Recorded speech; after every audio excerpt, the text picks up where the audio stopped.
Hello, Impact Co listeners and Impact Co community. Welcome to another podcast from me, Nish, from the finance and investing arm of the Impact Co Collective.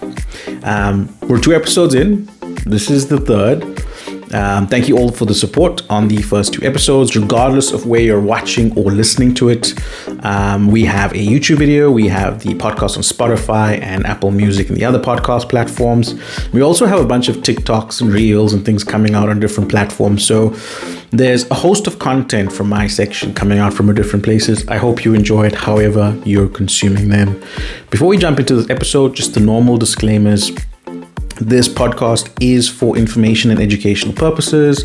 Please seek financial advice when investing in your own portfolio or thinking about investing if you don't have investment expertise. And of course, if I'm talking about stocks, I may hold them in my own personal name or as part of my sort of work from an institutional perspective. Disclaimers out the way. This episode's a little bit different. In my first 2 episodes, I talked about Apple and then I talked about Microsoft, and we discussed the history of those companies. We talked about where I think they're going. I discussed in general what I think about the investment prospects for those companies. Today, we're going to sort of combine that information and start talking about building portfolios. And portfolios or collections of stocks are sort of groups of companies.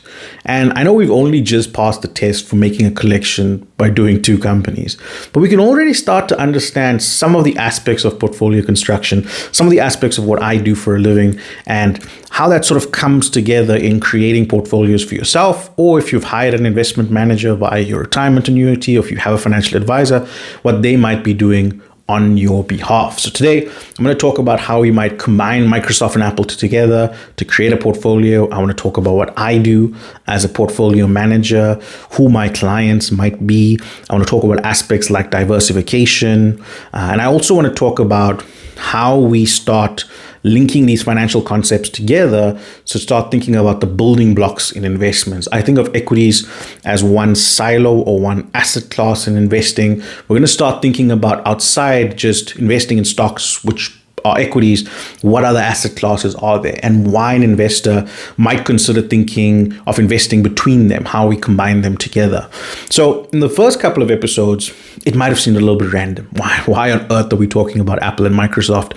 In this episode, we're going to talk about that one leg of what I talked about this podcast would be, sort of demystifying financial concepts and trying to holistically bring this world of finance together. So I'm going to talk about companies, of course, every other week. It's going to be the thing I talk about the most. But interspersed with that is going to be the current events, is going to be episodes like this that start to unpack and demystify other areas of finance. And I think once we're done with this journey, when we put it all together, we'll be able to see exactly how far we've come, and we should have a good sense of what the investment landscape looks like. Okay, so without further ado, we have discussed Apple and Microsoft. If you haven't watched those episodes, of course, go back and do it. But if you haven't, you should know what Apple and Microsoft do. And if we're thinking about this from an investment perspective, which one would you like to invest in? And if I gave you, say, $1,000, how would you invest in either of them or both of them? So if I give you $1,000, you can invest fully in Microsoft. You could invest fully in Apple with that $1,000, or you could invest in a combination. You could do half Apple, half Microsoft. You can do 25% Apple, 75% Microsoft. You can do 10% Apple, 90% Microsoft. You can even add a third company. Say you want to invest in Walmart or Nike or Amazon. How would you throw in that third company into the mix? That is the nub of portfolio construction, building a portfolio. How and why you would allocate to this combination of companies. And I mean, really sit down and think about it. Pause the podcast if you want and come back to it in a minute or two and really think about why you might or might not want to put a certain amount of money in each company and why. Even if your decision is I would not want to invest in either company, that is a portfolio decision. And I want to sort of unpack how we come to that decision and some elements of portfolio construction theory and how my peers might build portfolios in the industry.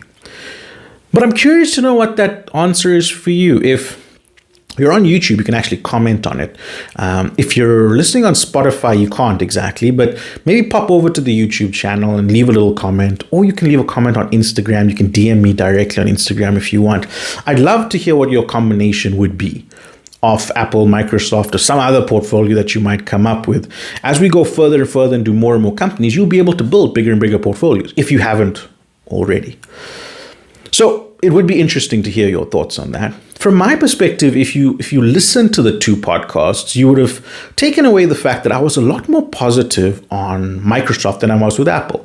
So it would make a hell of a lot of sense that I would sort of have a bigger weight in Microsoft, or in this two stock portfolio scenario, I would have all my weight in Microsoft and no weight in Apple. In reality, in my actual portfolio that I manage on behalf of my clients, I actually have them both, Microsoft and Apple. It's just I have Apple at a lower weight than Microsoft. And again, based on my positivity around Microsoft, that should make complete sense. And if you would talk to portfolio managers, that's basically how they build portfolios. What stocks do I prefer more and why? And therefore, I am going to put a bigger weight in the ones I prefer, and either a smaller weight or no weight in the stocks that I don't. I talked through why I'm sort of a bit perplexed by Apple at this point.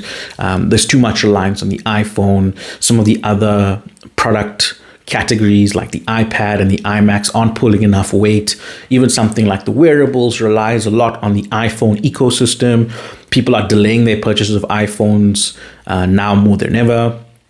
The services component, the services revenue is great, but it requires an installed base of iPhones and other Apple products, and then requires those consumers to actually buy from an app store, which not many of us actually do.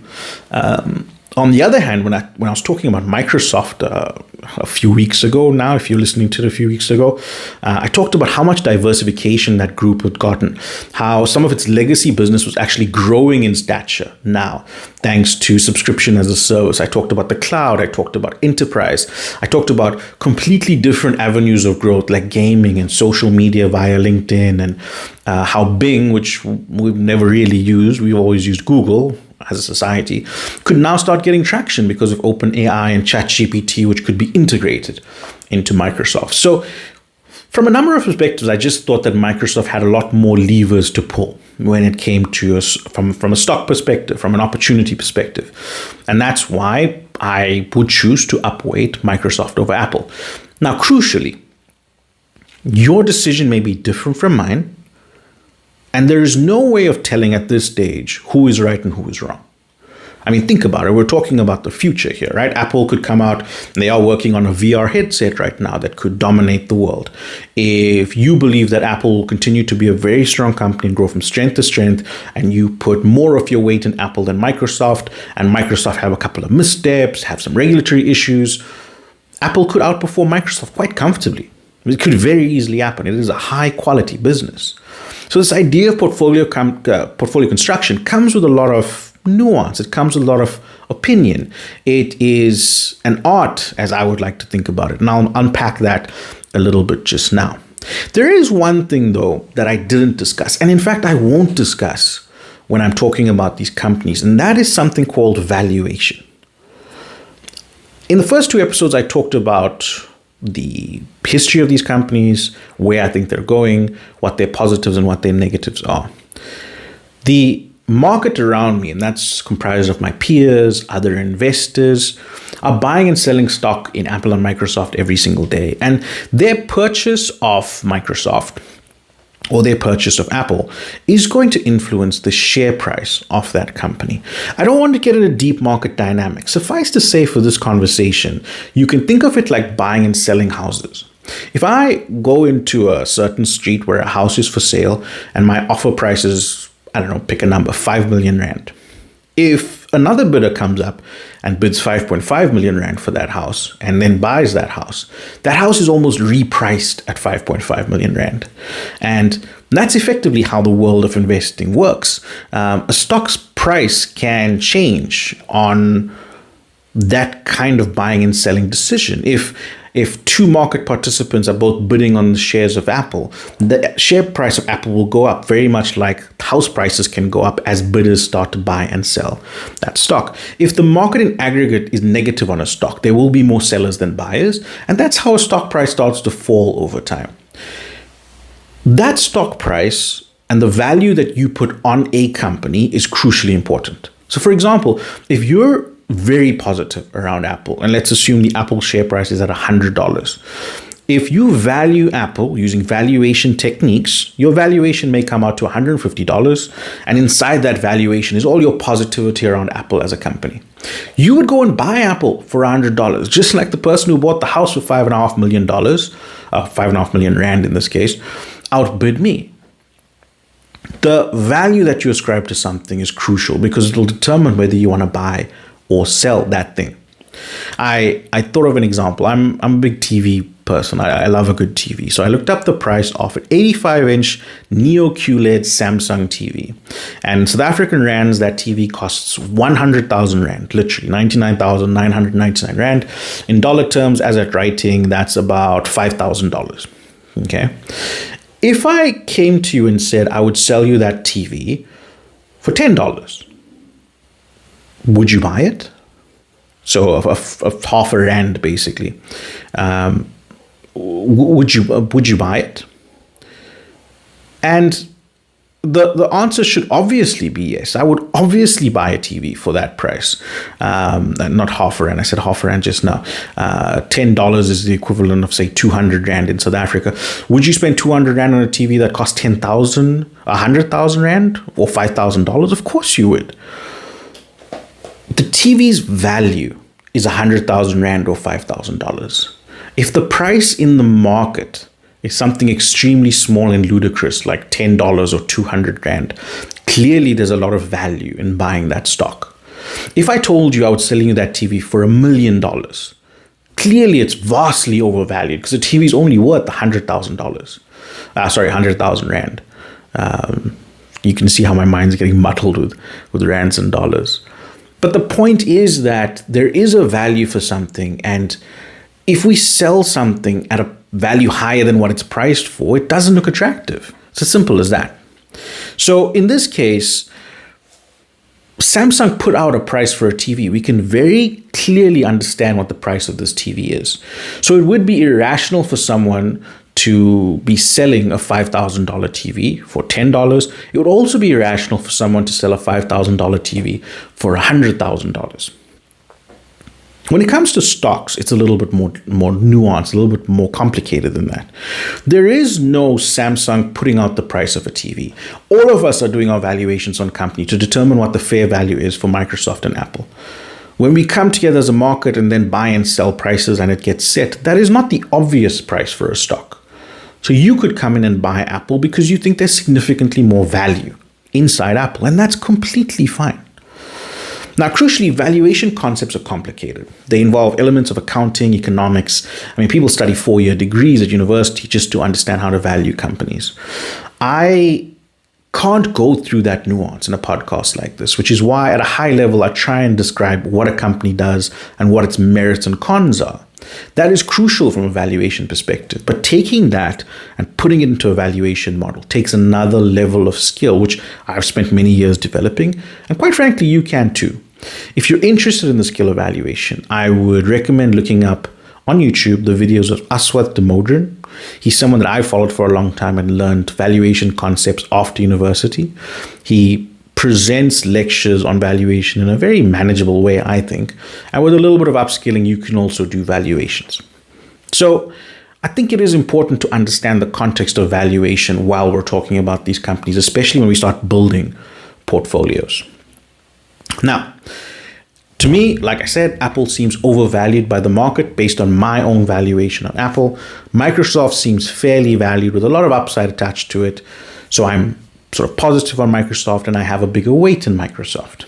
Now, of course, the way I described Microsoft and Apple shows you that I am biased in a certain direction based on my views of the future. And like I said, your views could be different than mine. And neither of us is right or wrong right now. We will know who's right or wrong in the future. But that's why investing is such an interesting game. So when we think about what these companies do and we add the valuation together and we start to build these portfolios, the question you should ask yourself is there a science behind this? Is there a computer programming model or algorithm or academic theory that'll help us to build portfolios, that'll help us to determine how much we should put in Microsoft versus Apple and any other combination of companies? Quite frankly, I don't think there is. I've got an honors degree in finance, a master's degree in finance. I spent years looking at valuation concepts, portfolio construction concepts. And I think that portfolio construction is an art form. Now, some of the tools that you learn at university, if you had to do a finance degree about portfolio construction, are things called modern portfolio theory, the capital asset pricing model, the Black-Litterman model. All of these things are portfolio construction models, but quite frankly, I don't use them at all. Most of my peers in the industry don't use them at all to build portfolios. It is much more of an art form. If you think about my portfolio, for example, the portfolio that I manage on behalf of my clients, I generally try and blend cheap companies and expensive companies together. Cheap companies because I think that they will grow in value closer to what I estimate their fair value is. I sometimes hold companies that are a bit more expensive, that have rallied over time, because I think there's a little bit more to give for those companies. So there's a nice blend. I'll sometimes blend companies from different geographies, because different countries have different things going for them. I'll sometimes blend higher quality companies with slightly lower quality companies. I'll blend certain ideas together. And the way I do that is more artistic than it is scientific, to be quite frank. When I value a company, it's very scientific. But when I build portfolios, it's quite artistic. Now, for example, a core idea that we're working on right now from a portfolio perspective is the need for more computational power in the world, whether it be because of cloud computing, whether it be because of AI and machine learning, or just because as a society we're using more and more data. So I've invested in a number of companies that form what I call the AI backbone, something called ASML, which allows us to make semiconductors, Taiwan Semiconductor, which actually use ASML's lithography machines to make semiconductors, and then the likes of Apple and Sony, who use those chips inside iPhones and iPads and Sony PlayStations, and then like the likes of Microsoft, Google, and Adobe, who use that hardware by creating software to provide a product for clients. So I have this whole data ecosystem that I try and invest across, and that's a theme I'm trying to work on for the next 10 or 20 years. There's no scientific model that told me that that theme would work. It's just something that I think is going to be important. So I found companies in the supply chain and I've invested across that supply chain. For a long time, I've been overweight healthcare stocks because I believe that as a generation, we're getting older and older, living longer and longer, and because of that, we'll need more healthcare. So I do have and invest more stocks in healthcare than I do in some other sectors. I'm also worried right now about high inflation and a recession. So I have less discretionary stocks like your Nikes, for example, where you have discretion in that spending. It's not a need, it's a want. And if we go through some economic pain, you spend less on wants. So if I think you're going to spend less on wants, I don't want to invest in those companies. So it's that sort of art that comes in blending different stock ideas in together to making a portfolio. And I find with my peers, we all have a slightly different way of doing it. So we've all sort of developed our own art and philosophy. And that's where a long tenured portfolio manager who's built up this art form over a long time, it's actually quite a powerful thing. And remember, I've sort of discussed now a lot of different concepts, but take it back to Apple and Microsoft. The core here is how much would you put in Apple versus Microsoft? And the idea there goes in what do you think the future will look like, as well as how cheap or expensive those companies are right now. So that is the sort of our sort of entry-level portfolio management, portfolio construction discussion. And it's interesting. It's a big topic that we will unpack over a series of podcast episodes. But I want to talk about what I do on a day-to-day basis. And I've kind of walked you through it right now. I try and find the best companies in the world for my clients and invest in them. My universe of stocks, so where I'm allowed to invest, is about 1,500 different companies that I could choose from. All those companies exist in the developed market region of the world, developed market countries. I'll unpack that a little bit in a reel. In essence, I can't invest in emerging market countries, only stocks in developed markets. If you look at companies around the world. There are about 60,000 listed companies all over the world. My universe, 1,500. That group of 60,000 companies can be cut up in a variety of ways. Like I said, my clients want developed market companies, and I'll explain why in a reel.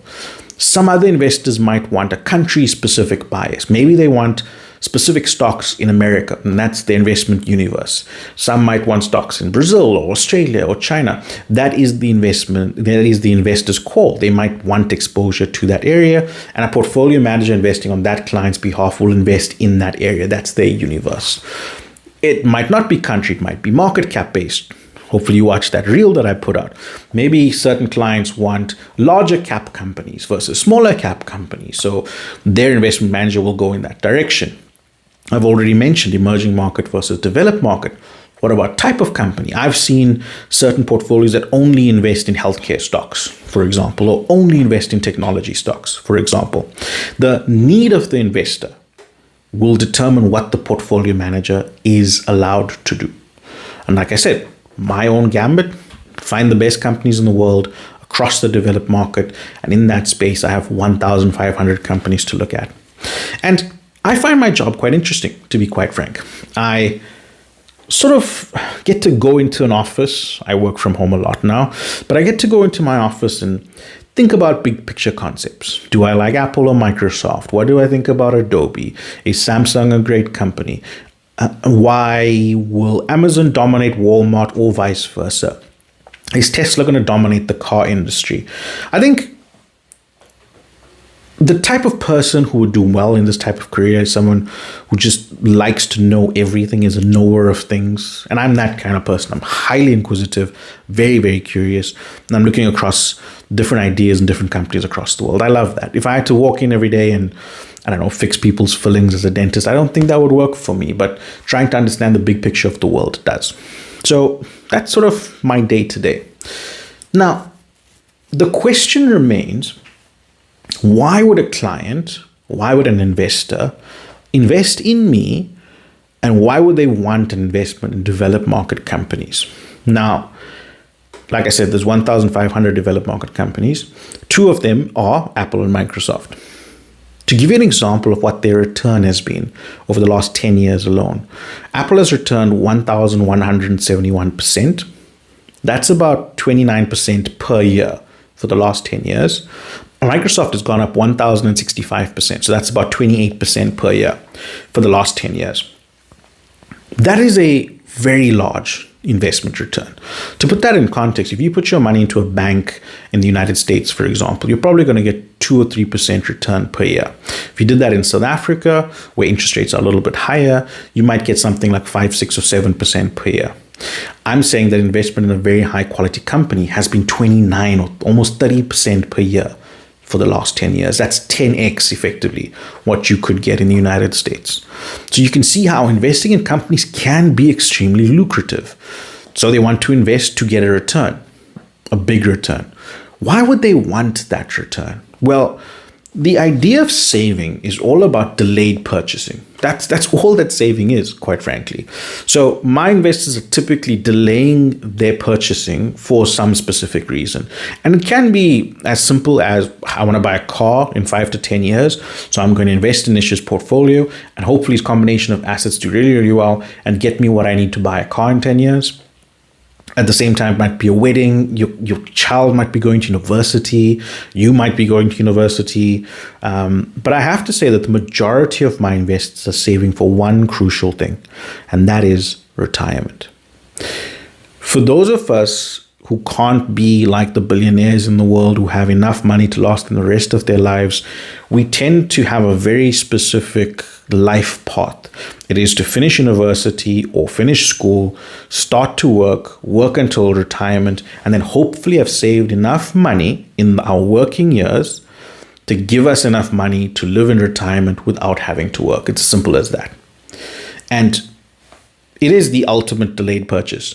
You're going to work for the next 40 or 50 years till you're 60 or 65, hoping to, and all those purchases are delayed so that you can live from 65 to hopefully 100 or 110 or 120. And because you're not going to work in those years, you need to have saved enough money to sort of have an investment, have savings available for you to spend in those years of retirement. So most of my clients are actually saving year over year for a very long period, hoping to get the biggest return possible so that when they retire, they can retire comfortably. The bigger return I give them, the more comfortably they can retire, which is why a lot of money will be invested in shares versus, say, a general bank account, because the larger the investment return, hopefully the larger their retirement savings can be. Maybe they can retire earlier or just retire comfortably. So clients invest with me because they do want to earn a return to satisfy some specific goal. That goal usually is retirement, but it could quite frankly be anything. Where whatever need you have and whatever goal you have, it might match investing in my portfolio. Now, quite frankly, a lot of people don't have the expertise to invest on their own behalf. That makes sense. It's why they seek financial advice. It's why they seek out portfolio managers like me. That is completely fine. I spend all of my time thinking about companies and how to invest in them. That simply makes sense. The other reason is the concept of diversification. And it's going to come up a lot as we go through episodes and episodes. But diversification and the core concept of diversification was posited by Harry Markowitz, a Nobel Prize-winning financial theorist. And he talked about something called systematic and unsystematic risk. Don't worry about the jargon. The essence is that if you had to invest in one company like Apple, a lot could go wrong. Same with Microsoft or any other company. Markowitz posited that you got something called diversification, which is effectively the spreading of risk. The adequate spreading of risk across companies happened when you invested in around 30 to 40 companies. At that point, no individual company would hurt you so much that you would lose a dramatic amount of your investment. And that's crucial. So a core part of me doing what I do is building a portfolio large enough of high quality companies, blended companies, that my investors can earn a return, but have quite diversified return, so no single company can hurt them.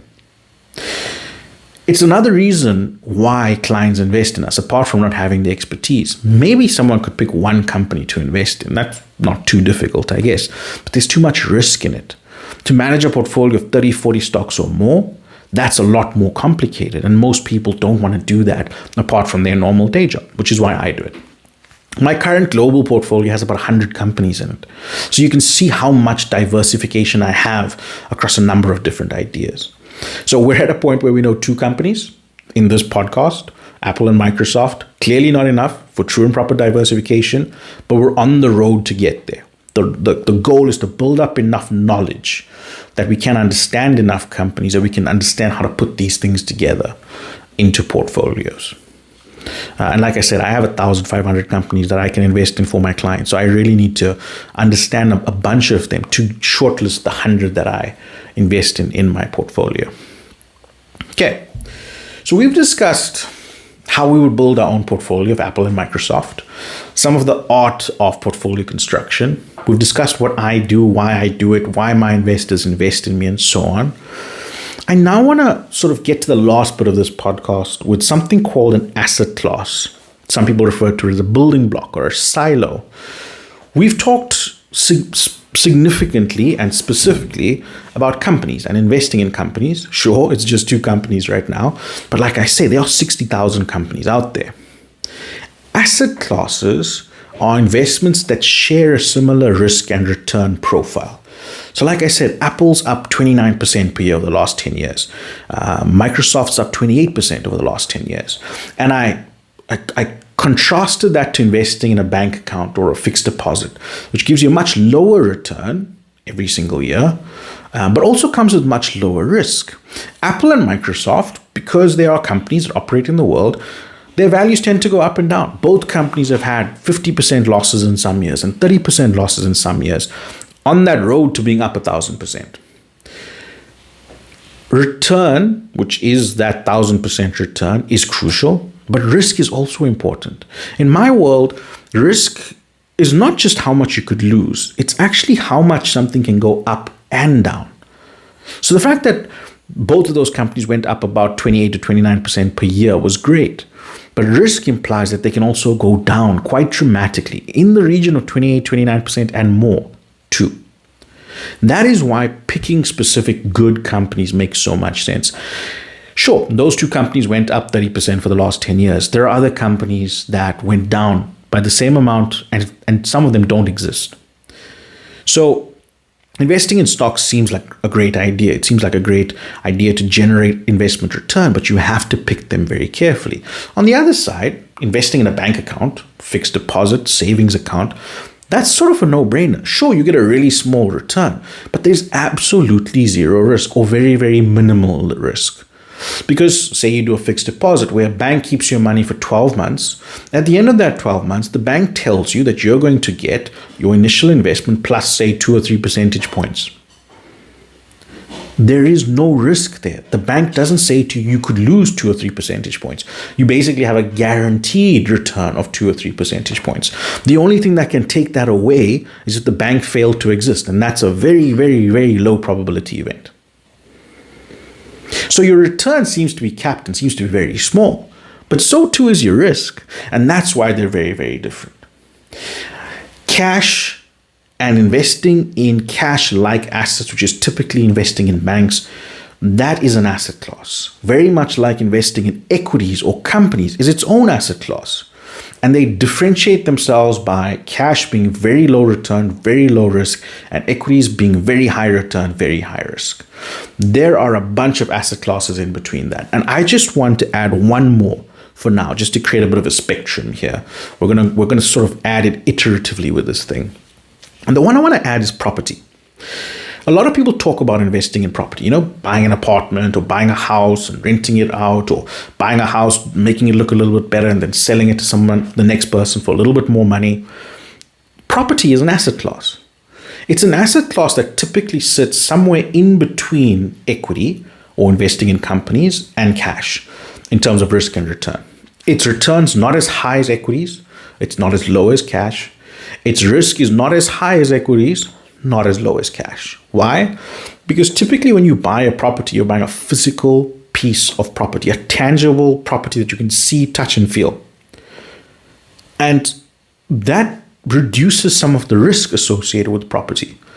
Because regardless of how the property market moves, you can maintain and hold this physical property until property values become a little bit more stable. You are not forced to sell that property in a bad market. Equities, on the other hand, can move dramatically. There is no physical asset that you have, and equity values could go down to zero. Physical property, if it's still standing, that value typically does not go down to zero. So its risk is a lot lower. But its return is also lower than equities. Property prices do tend to go up year over year, but they don't go up as much as 30% per year, not in most places. At the same time, they do go up a little bit more than cash.